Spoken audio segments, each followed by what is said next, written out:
بسم اللہ الرحمن الرحیم۔ ناظرین گرامی، شادی کے لیے خاص وظیفہ۔ بسم اللہ الرحمن الرحیم۔ قل هو اللہ احد اللہ الصمد لم یلد ولم یولد ولم یکن له کفوا احد۔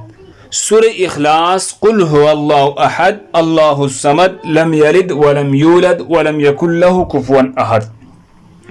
شادی کی بندش ختم کرنے کے لیے یہ سورہ اخلاص پڑھی۔